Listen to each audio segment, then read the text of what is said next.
देखिए, मेरा नाम सेजल शर्मा है और मैं दो पहलू के बारे में बात करना चाहूँगी। First is justice and second is safety.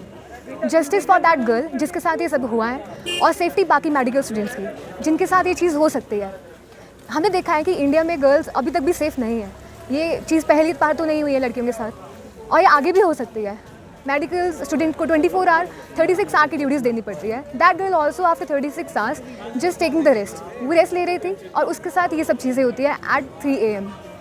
तो ये चीज़ बहुत ही ज़्यादा घिनौनी है और ये आगे भी लोगों के साथ हो सकती है। तो the most important thing is safety for us and also the responsibility of the government कि वो हमारे लिए क्या स्टेप लेती है। जी, जैसे आप सभी जानते हैं 8 अगस्त का बिल्कुल ये मामला है, और इस मामले में बहुत सी जो हमने पाया कि ढिलाई प्रशासन के द्वारा भी बरती गई, और साथ ही साथ पहले इस मामले को अलग एंगल और अलग पहलू देने की भी जो कोशिश की गई, उससे सभी डॉक्टर्स में रोष है और पूरे राष्ट्र भर में इसका जो है विरोध हो रहा है।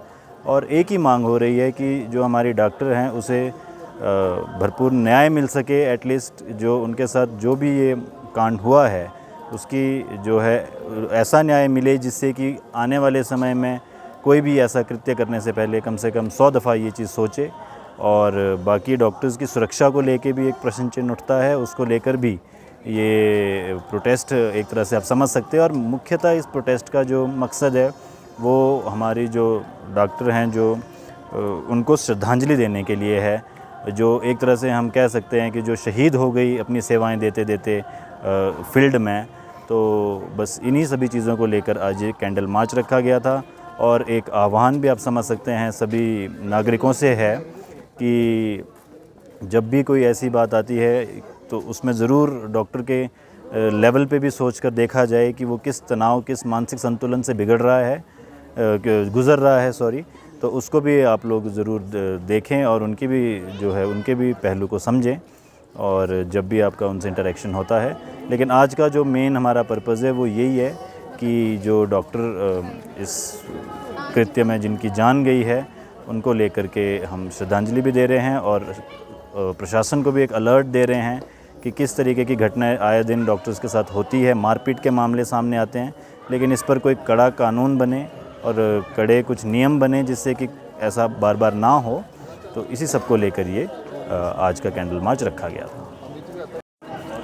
मेरा नाम शगुन है और मैं सबसे पहले ये बोलूँगी कि ये जो भी कलकत्ता में हुआ है ये बहुत ज़्यादा शर्मनाक है, और ये चीज़ फिर से ना हो इस चीज़ का गवर्नमेंट को पूरा ध्यान रखना चाहिए। और ये इतनी ज़्यादा घिनौनी चीज़ है कि मतलब जब भी हमारे घर वालों को मतलब वो सुनते हैं टीवी पे, मतलब कहीं और भी अगर किसी और भी फील्ड में ऐसा हुआ है तो उनको बहुत ज़्यादा टेंशन हो जाती है और वो मतलब बंदिशें लगाना हमारे पे शुरू कर देते हैं। और अब ये तो मेडिकल फील्ड में ही हो गया जब हमको 36 आवर्स की या 24 आवर्स की ड्यूटीज़ देनी ही पड़ती है हमेशा, और रात रात भर हम काम करते हैं। तो उस टाइम पर हमारी अगर सेफ्टी नहीं होगी तो फिर मतलब हमारे पेरेंट्स को क्या आश्वासन है? हमने स्टार्टिंग से हम मतलब इतनी मेहनत की है यहाँ पर आने के लिए, आगे भी हम नीट पीजी देंगे, उसके लिए हम मेहनत करेंगे। तो इतनी मेहनत करने के बाद भी अगर हमारी सेफ्टी नहीं है तो फिर उस चीज़ का क्या फ़ायदा है? और आई थिंक गवर्नमेंट को इसके लिए जो भी वहाँ पर हुआ है उसके लिए कड़े से कड़े कदम उठाने चाहिए। जो भी उसमें मतलब मिले हुए ऑफेंडर्स हैं उनके अगेंस्ट एक्शन होना चाहिए। और इस चीज़ को जो वो छुपा रहे हैं वो बहुत ज़्यादा गलत चीज़ है।